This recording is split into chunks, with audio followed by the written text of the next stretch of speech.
and thanks for your waiting.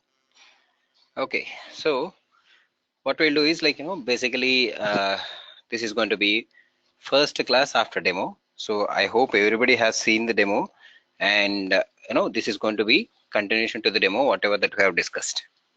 Okay, in our demo class what we have discussed is we have discussed how Pega is going to be different when compared to the other conventional programming languages. So basically the main difference is, okay, so today it's going to be terminology one class.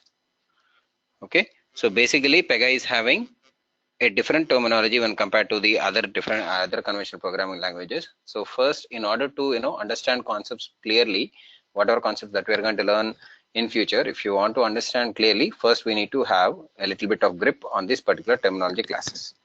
Okay, so what I'll be doing is I'll be starting from the demo and I'll be taking only 5 new terms today. Okay, only 5 new terms. So first thing is what we have discussed. We have discussed that in demo we have discussed that Pega is a module based development tool. Pega is a module based development tool, which means that for everything, for every requirement we will be customizing. For every requirement we will be customizing modules and create scenarios. Create required scenarios. So what are these modules? How many different types of modules are there? During which situations which modules has to be used, we will see it. No, that is what we are going to see in the upcoming 22, 23 to 25 classes. Okay, so Pega is a module based development tool. So in our demo what we have discussed is we have discussed the point saying that okay, web application. We have discussed the point of building a web application. So in our web application what we need login module, okay, which we are calling it as M1, okay, and user details module which we are calling it as M2, and save to DB module which we are calling it as M3. Just for example I am just taking these 3 modules. Okay, these 3 modules are not exactly there, but they are there in a generic form, saying that okay, what are the different things that will be there? User ID and password. So like this, for those user ID and password you have to give your own name. That template will be there, you have to give your own names so that it will become the requirement specific module. The template is going to be there and you have to customize it to suit for your requirement. So let's say that this is how, these are the 3 modules that are required for this particular web application, and what we have to do is like first we have to identify these 2 modules, these 3 modules, and we have to connect these 3 modules. That's all. Identify the modules and connect the modules. So that is what is the job of the Pega developer. Okay, so I'm just to make sure that you people are understanding what do you mean by module. I have used the term module, but when it comes to Pega, this module, okay, when it comes to Pega, this particular module is called as rule. The name of this this module in Pega terminology is called as rule. So going forward, what is this module is going to become? It is going to become rule. So I'm going to name it as R1. Okay, I'm going to name this one as R2. Okay, and this is going to be R3. Okay, so what we have to do? Rule 1, rule 2, rule 3. Rule 1, rule 2, rule 3. So each rule is nothing but, okay, what do you mean by a rule? A rule is nothing but is a reusable component, is a reusable generic module which can perform some functionality. Okay, so this is a very generic statement. Is a reusable generic module which can perform some functionality. So if you take the very first scenario, what is the functionality that this particular rule can do? It can handle the logic of login, login authentication and all those things. What is this particular module can do? It can handle the logic of taking user details showing some UI and showing some first name, last name, phone number, and all those things, and accepting the inputs. That is what this particular R2 module can do. And what is this R3 module can do? Basically R3 rule can do. It can save all the details whatever that are captured in user details into database. That is what this particular module can do. Okay, so every rule will have its own functionality. Every rule will have its own functionality. So here if you see, so here if you see R1 plus R2 plus R3, so that means like different rules are coming together. Okay, different rules are coming together to bring up a scenario. Different rules are coming together to bring up a scenario. So that is what. So whenever we have a requirement, we have to create. Whenever we have a requirement, we have to create multiple different types of rules to achieve that particular requirement and to generate all the scenarios that are specified in that particular requirement. Okay, so here if you see in this particular web application, what is the scenario? Taking user inputs is one scenario, saving details into database is one scenario, logging into application is another scenario. So three different scenarios are becoming a single web application. That is how different rules will come together to bring up scenarios, different scenarios, and different scenarios are going to become an application. Okay, so to generate this scenario, what we are doing, we are using reusable generic modules which are called as rules in Pega. Okay, so now we have understood that. For a given requirement, let's take that this particular requirement only, we need 03 rules. Okay, we need 03 rules. So for every requirement there will be some n number of rules are required. For a given requirement, for n number of rules are required. So what happens to the another new requirement? Let's take some more new requirement. Okay, where we have to add some more fields or where we have to add some more features to this particular web application. So let's say that we have to create some 10 rules in it. Okay, let's say that requirement 03 is also there. We have to create some 15 rules for this one. Okay, so what is happening, if you see for this particular web application only, all these requirements belong to this particular web application only. So if you see, for a given web application, we have total 28 rules. So someone like me comes from outside and he will ask, okay, Mr. Kumar, can you give me what are all the can you give me the list of rules what are all developed in requirement 02? His question is very straightforward and it is clear. So what he is asking, Mr. Kumar, can you give me the list of rules that are created in requirement 02? I want to analyze them or I want to review them. Okay, so what happens, we are talking, he will say that, okay, for this particular web application, give me rules which are created in requirement 02. So now what we have to do, we did not have any categorization. So this is just for our example, for our scenario we have discussed. So what he will be saying, he will saying that, okay, in these 28 rules, what are all the rules that are created in requirement 02? That is what is the question that he is going to ask. So what we have to do, we have to start looking from rule number 1 and we have to manually see all the 28 rules and we have to give him what are all the rules that are created in requirement 02. So instead of that, what if you have some naming for each requirement, okay, let's say that particular name is ABC for requirement 01. Okay, for this one is PQR and for this one is XYZ. Okay, 3 different names for 3 different requirements. So when I'm creating these rules, I will associate these 3 rules to this particular, basically I'll give some kind of tag, okay, saying that, okay, these 3 rules are belong to this particular name. Okay, so these 10 rules are created, these 10 rules are applicable to this particular name, and these 15 rules are applicable to this particular name. So if someone comes, someone like me comes and asks, okay, Mr. Kumar, can you give me all the rules that are created in requirement 02? What I'll be saying, okay, so please go and refer PQR, and all the rules whatever that are there in that particular PQR are created in requirement 02. Okay, so here if you see, basically what is happening, we are having we have identified an easy mechanism using which we can identify the rules which are created for different requirements.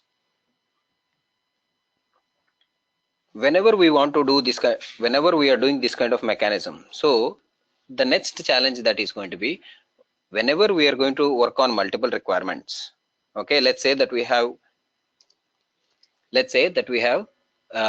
worked on n number of requirements. So obviously we'll be creating n rules, okay, and n rule sets is going to be created. This particular name is called as rule set. Okay, n rule sets are going to be created. So now again what we have to do, if we have worked on 1000 rules, we have to maintain list of all the 1000 rule set names whatever that got created. Okay, this particular ABC is called as rule set. So I'll write it down, rule set. So what do you mean by rule set? It is a grouping mechanism. It is a grouping mechanism for the rules which are created for a given requirement. Okay, whenever someone comes and asks, what are all the rules that are created for requirement 02, I'll straight away say that please go and refer PQR rule set, and all the rules whatever that are present are associated to PQR are the rules that are created in requirement 02. As simple as that. Straight away answer. So now the problem is, so if you work on 1000 rule sets, sorry, if you work on 1000 requirements, so 1000 rule sets are going to be created. Now the problem is, how can we maintain the list of all the 1000 rule sets? Again, it is going to become a overhead task. So what Pegasystems has decided is, who is the owner of this particular tool, what they have decided is, let's not create, okay, what they are saying is requirement 01, 03 rules, requirement 02, 10 rules, requirement 03 rules, some 15 rules. Let's not create separate rule sets for different requirements.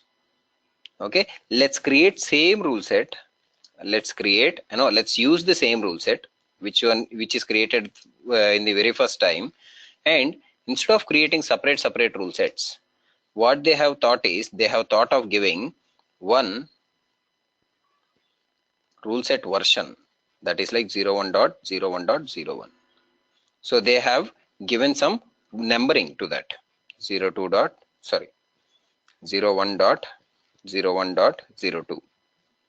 so they started giving numbering. So this number indicates that this is so and so requirement.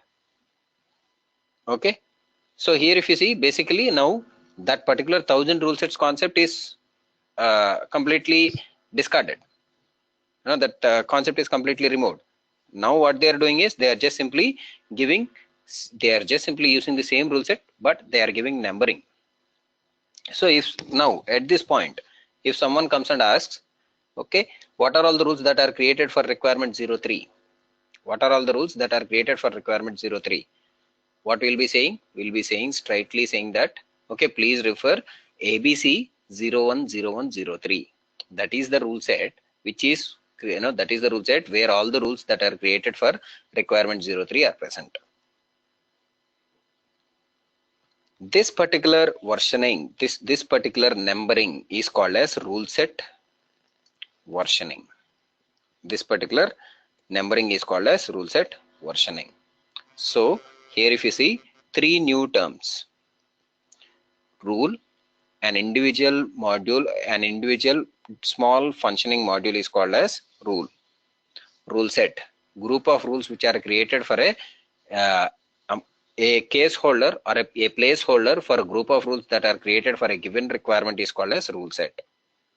A numbering mechanism which is going to help us to easily identify the rules which are created for different requirements is called as rule set versioning. Three new terms. So here each requirement is having different rules. Each requirement is having different rules. So multiple requirements are going to, what happens is multiple rules in out of these 10 rules, maybe like for a given scenario, only 2 or 3 rules are required. So like this, what happens is multiple scenarios will be coming. Multiple scenarios will be coming basing on the combination of the rules that are going to be executed together. Combination of the rules that are going to be executed together. So what happens here? Multiple rules are generating multiple scenarios. Multiple rules or multiple rule sets are generating multiple scenarios. Okay. So multiple scenarios means, or multiple scenarios or multiple rule sets is nothing but an application. So if you take any web application, let's take your IRCTC or your Gmail or your banking website, anything. If you are taking any one of those applications, they are a combination of multiple different scenarios. If you are taking a banking website, opening and seeing your account balance is a scenario. Starting NEFT transaction is a scenario, and completing NEFT transaction is a scenario. Doing a IMPS transaction is a scenario. Paying a credit card bill is a scenario. So different scenarios are coming together to make a HDFC Bank application or Axis Bank application or SBI Bank application, where each scenario is getting performed because of the different combination of rules that are created in different requirements. There will be scenarios where one rule in requirement 0, one rule which is there in 010101, and some rules in 010102 and some rules in 010103 are coming together to bring up a scenario. That kind of scenario also will be there. Okay.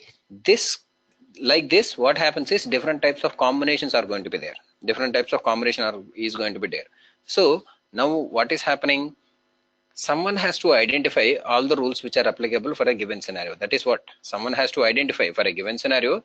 Someone has to identify the rules which are responsible for that particular scenario and connect them and execute them. So who is going to do that? That is going to be done by a new person or a new virtual mind of Pega called as PRPC. What do you mean by PRPC? Pega Rules Process Commander. Pega Rules Process Commander. What do you mean by Pega Rules Process Commander? It is nothing but the rule execution engine in Pega. Rule execution engine in Pega. Rule execution engine in Pega. So what is the job of PRPC? What is the job of PRPC here? What is the job of PRPC here? The first job of PRPC is to identify the rules which are applicable for a given scenario. Identify the rules which are applicable for a given scenario. That is the one. Second job is to connect them in the or execute them in the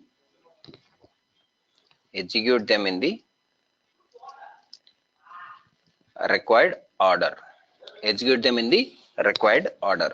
So who is going to do the connection part? Developer, obviously. Developer has to connect all those things. If developer has connected M1 plus R1 plus R2 plus R3, so first PRP's job is to identify R1 individually, R2 individually, R3 individually, and then connect them as per the development, as per the developer created.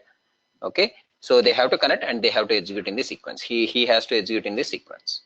So basically, this is nothing but brain of Pega. It is who is going to take care of execution of all the rules which are going to break, combination of rules which are going to bring up different scenarios. Okay, rule set versioning and PRPC. So how PRPC will identify the rules? For example, let's say that we have ABC 01 hyphen 01 hyphen 01. Okay, let's say this is 05.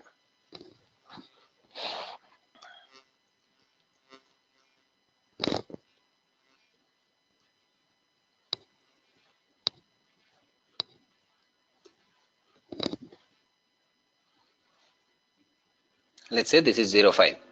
Okay, let's say that this particular rule, that this particular R3 is present here. Okay, R3 is present in 04 rule set, R2 is present in 03 rule set, R1 is present in 01 rule set. So how PRPC is going to identify? PRPC, what it will do is, first for a given scenario, it will take a list of, first it will take a list of all the rules that are required for a given scenario. So for our current scenario of web application, what are all the rules that are required? We need R1, okay, we need R2, okay, we need R3. Three different rules are required. So first PRPC, what it will do is, first it will make a list of, internally it will make a list of all the rules that are required for a given scenario, and first it will start looking for this particular rule set from the highest version. From the highest version it will start looking for the rules, and it will go down till the lowest version. So for R1 it will look into this particular rule set, and after that it will look into this particular second rule set version, okay, 04 version, then 03 version, then 02, then 01 version. Okay, so it is identified. R1 is identified, so it will mark it as identified. Next it will start looking for R2. Again it will start looking in the highest rule set. So that is how they have designed. There is a specific significance why it is designed like this. We will see it when we are talking about rule resolution algorithm. Okay, so again it will start looking from the highest rule set. It will go to the next one, and it will go to the next one. In this one it got identified, it have identified R2, so it will mark it as identified. Next it has to identify R3, so it will start from the highest version and it will identify in this one, and this is going to be there. Okay, so now there may be a scenario where rule 1 is present in 04 and rule 1 is present in 01 version also. How this is possible? So here if you see, basing on the discussion whatever that we had, okay, this 01 is created for requirement 01, okay, and this particular 04 is created for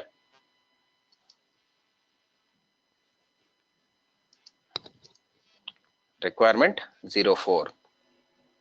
So here in the initial requirement, maybe like we have added only few options. For a given rule, we have added only few options.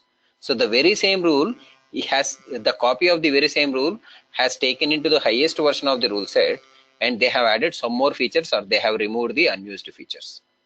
So that means, like always, whenever we are seeing the rule in two different versions, we have to assume that whatever rule that is present in the highest version is the latest form of the version.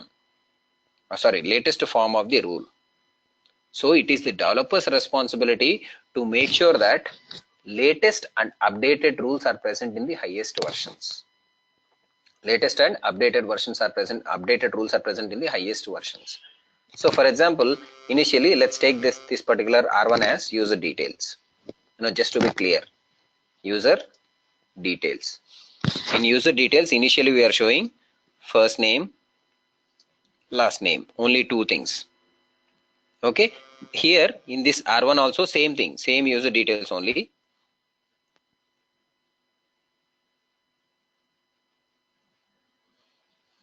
Same user details only. Okay, so here what we have to do, along with first name, last name. So the copy of the rule which is present in 01 is taken into 04. First the copy is taken, and then date of birth, phone number, email ID.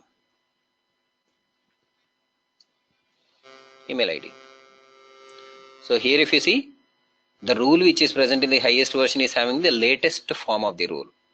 So PRPC, now rethink whatever that we have discussed.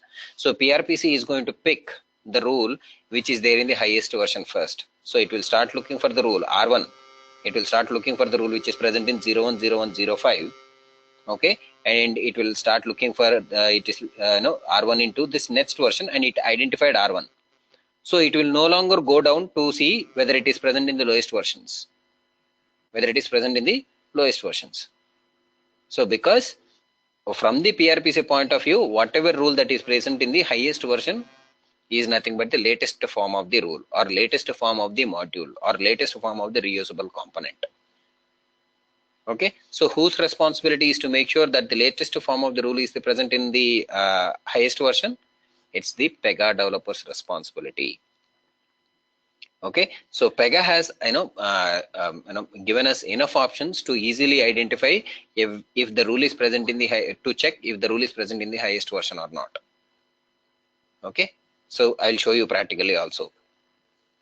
Okay, here if you see, basically this is how this entire phenomenon, or the process of identifying rule across different versions in a specified sequence is called as rule set stack.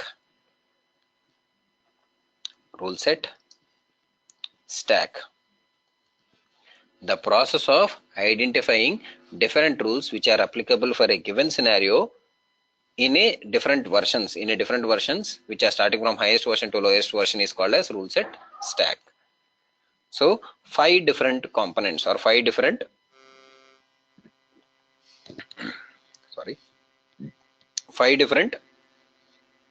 new terms: rule set versioning, PRPC, and rule set stack. Are we clear with this one?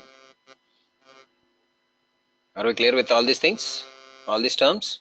So any doubts in these terms? Okay, please be very please don't stop yourself from asking any questions. If you are not clear, please ask me. No problem, I'm ready to explain, because like the terminology classes are very, very important. If the terminology classes are clear, then only we'll be able to understand the remaining terms clearly,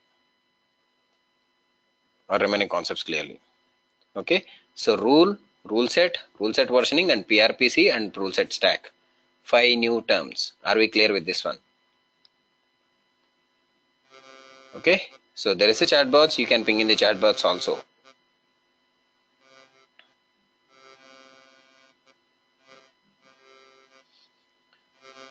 Okay, so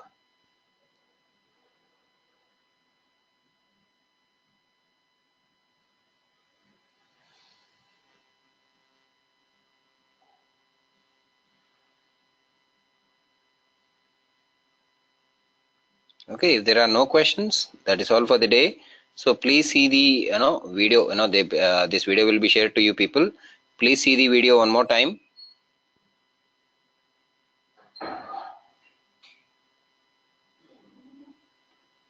Please see the video one more time and try to understand whatever that we have.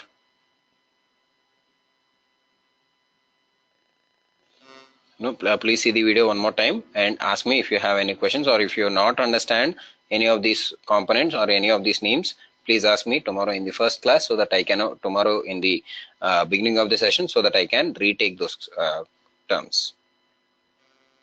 Okay, so that is all, and we'll catch up tomorrow evening again. Okay, thank you.